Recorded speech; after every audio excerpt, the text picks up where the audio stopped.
वटपौर्णिमेला शास्त्रानुसार हे नियम आवर्जून पाळावेत. मैत्रिणींनो, वटपौर्णिमा हा फक्त एक सण नाही तर पतीच्या दीर्घ आयुष्यासाठी आणि अखंड सौभाग्यासाठी केले जाणारे अत्यंत पवित्र व्रत आहे. पण शास्त्रानुसार ह्या दिवशी 3 अशा चुका आहेत ज्या नकळत अनेक महिलांकडून होत असतात. तसेच गर्भवती महिलांनी वटपौर्णिमेचा उपवास करावा का? वडाच्या झाडाला एकच गाठी वापरावी का? उपवास नेमका कसा करावा? या सर्व प्रश्नांची शास्त्र आधारित माहिती आज आपण सविस्तर जाणून घेणार आहोत. त्यामुळे हा व्हिडिओ शेवटपर्यंत नक्की पहा. वटपौर्णिमेचे महत्त्व. वटपौर्णिमा हा दिवस सावित्री आणि सत्यवान यांच्या अखंड प्रेमाचे आणि दृढ निष्ठेचे प्रतीक मानला जातो. पौराणिक कथेनुसार सावित्रीने आपल्या बुद्धी, धैर्य आणि पतिव्रतेच्या सामर्थ्याने यमराजाकडून आपल्या पतीचे प्राण परत मिळवले. म्हणून विवाहित स्त्रिया या दिवशी वडाच्या झाडाची पूजा करून पतीच्या दीर्घ आयुष्यासाठी प्रार्थना करतात. वडाचे झाड ब्रह्मा, विष्णू आणि महेश यांचे प्रतीक मानले जाते. त्याची पूजा केल्याने सौभाग्य, आरोग्य, समृद्धी आणि कौटुंबिक सुख लाभते. पूजा घाईघाईत किंवा मन विचलित ठेवून करणे. पूजा ही श्रद्धेने, शांत मनाने आणि भक्तिभावाने करावी. केवळ परंपरा म्हणून पूजा केल्याने तिचा आध्यात्मिक हेतू कमी होतो. पूजा करताना शक्यतो मोबाईल, गप्पा किंवा इतर गोष्टींमध्ये लक्ष देऊ नये. वडाच्या झाडाला दोरा चुकीच्या पद्धतीने बांधणे. अनेक ठिकाणी वेगवेगळ्या प्रथा आहेत. काही ठिकाणी 7 फेरे, काही ठिकाणी 9 किंवा 11 फेरे घेतले जातात. आपल्या घरातील परंपरेनुसार पूजा करणे योग्य मानले जाते. दोरा श्रद्धेने बांधावा. फेऱ्यांची संख्या ही स्थानिक परंपरेनुसार बदलू शकते. दान, नम्रता आणि प्रार्थना विसरणे. व्रताचा उद्देश केवळ विधी नसून सदाचार, संयम आणि दयाभाव वाढवणे हा आहे. शक्य असल्यास गरजू व्यक्तींना अन्न, फळे, वस्त्रदान करावे.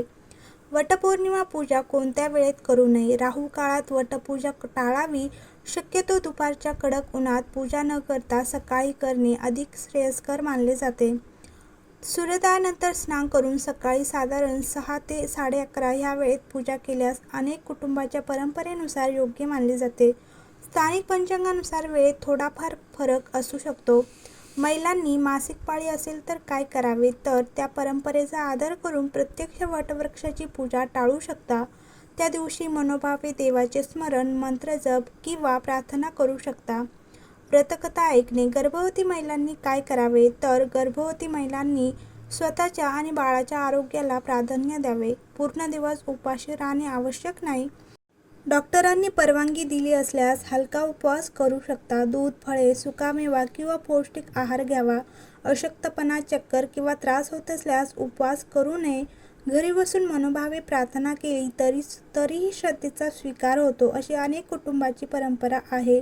अनेक महिलांच्या मनात हा प्रश्न असतो. ह्याबाबत सर्व एकत्र सारखा शास्त्रीय नियम आढळत नाही. काही भागात एकच गाठीचा दोरा वापरतात तर काही ठिकाणी अनेक धाग्यांचा दोरा वापरण्याची प्रथा आहे.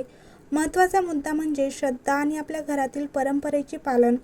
त्यामुळे ज्याप्रमाणे तुमच्या कुटुंबात पिढ्यानपिढ्या चालत आलेली पद्धत आहे त्यानुसार पूजा करणे अधिक योग्य मानले जाते. जर तुम्ही पहिल्यांदाच वटसावित्रीचे व्रत करणार असाल तर तुम्ही नियमांचे विशेष पालन केले पाहिजे. ते नियम काय आहेत? चला तर मग जाणून घेऊया. जर तुम्ही पहिल्यांदाच वटपौर्णिमा पूजा करणार असाल तर तुम्ही काही महत्त्वाचे नियम पाळले पाहिजेत, जेणेकरून तुम्हाला उपवासाचे सर्व फायदे मिळतील. वटपौर्णिमा व्रताच्या दिवशी सकाळी लवकर उठून स्नान करावे, लाल किंवा पिवळे कपडे घालावे आणि उपवास करण्याची प्रतिज्ञा करावी.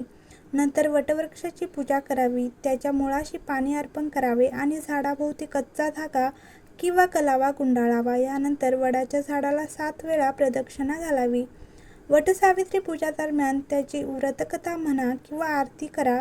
मग दुसऱ्या दिवशी 11 भिजवलेले हरभरे खाऊन उपवास सोडा. पाण्याशिवाय वटपौर्णिमेचे व्रत ठेवणे सर्वोत्तम मानले जाते. तसेच या दिवशी महिलांनी 16 अलंकार करावेत आणि पूजानंतर घरातील वडीलधाऱ्यांचे आशीर्वाद घ्यावेत.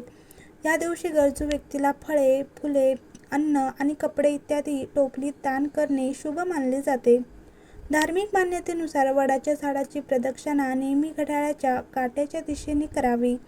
वडाच्या झाडाला प्रदक्षिणा घालताना धागा किंवा कलावा झाडाभोवती 7 वेळा गुंडाळला पाहिजे. वटपौर्णिमेच्या व्रताचे महत्त्व म्हणजे विवाहित स्त्रिया आपल्या पतीच्या दीर्घ आयुष्यासाठी आणि सुखी वैवाहिक जीवनासाठी हे व्रत करतात.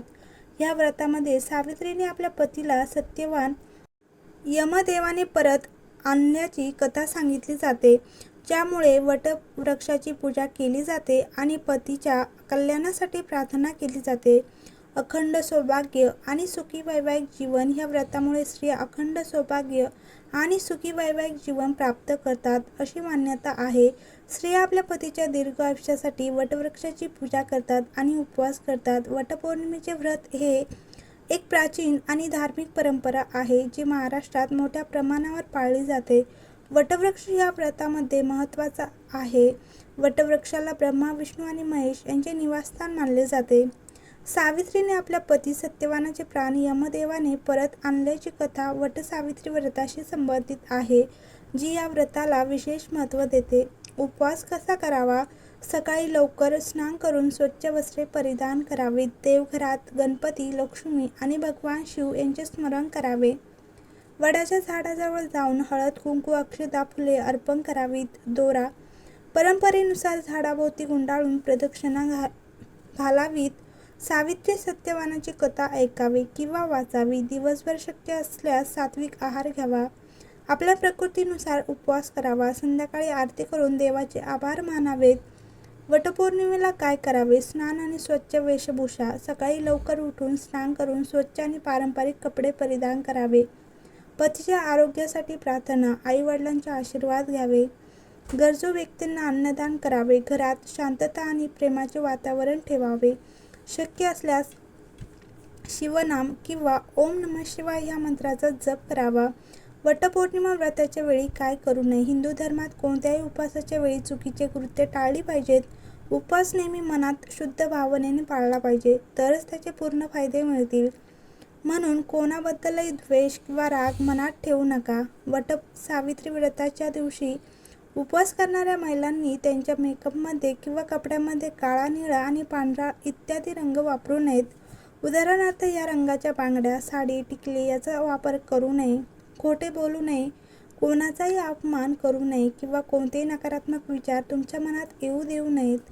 दिवसभर शारीरिक आणि मानसिक शुद्धता राखावी. पूजा केल्याशिवाय उपवास सोडू नये. ह्याशिवाय वटसावित्री व्रताच्या दिवशी तामसिक पदार्थ खाणे टाळावेत. वटपौर्णिमेच्या व्रताच्या दिवशी काय करावे? वटपौर्णिमा व्रत हे अखंड सौभाग्यासाठी आहे. म्हणून व्रत करणाऱ्या व्यक्तीने सर्व विधींचे पालन केले पाहिजे. म्हणूनच उपवासाच्या आधी याची व्यवस्था करावी. वटपौर्णिमेच्या व्रतामध्ये वडाच्या झाडाची पूजा केली जाते. पूजेदरम्यान धागा वडाच्या झाडाभोवती गुंडाळला जातो. तो धागा झाडाभोवती 7 वेळा गुंडाळला पाहिजे. भिजवलेले हरभरे खाऊन तुम्ही हा उपवास संपन्न करू शकता. पूजा संपल्यानंतर लोक सुखी वैवाहिक जीवनासाठी देवी सावित्री आणि वटवृक्षाचे आशीर्वाद घेतात. तसेच पूजा करताना वटसावित्री व्रतकथा म्हणजे सावित्री आणि सत्यवानाची कथा देखील ऐकावी. मैत्रिणींनो, वटपौर्णिमेचा खरा अर्थ केवळ पूजा किंवा उपवास नसून श्रद्धा, प्रेम, संयम आणि कुटुंबाच्या मंगल कामनेसाठी प्रार्थना हा आहे. आपल्या घरातील परंपरा जपत आणि आरोग्याची काळजी घेत हे व्रत केल्यास त्याचे आध्यात्मिक महत्त्व अधिक वाढते. हा व्हिडिओ आवडला असेल तर लाईक करा, शेअर करा आणि अशाच धार्मिक व उपयुक्त माहितीसाठी आमच्या चॅनलला सबस्क्राईब करा. हर हर महादेव. श्री शिवाय नमस्तुभ्यम.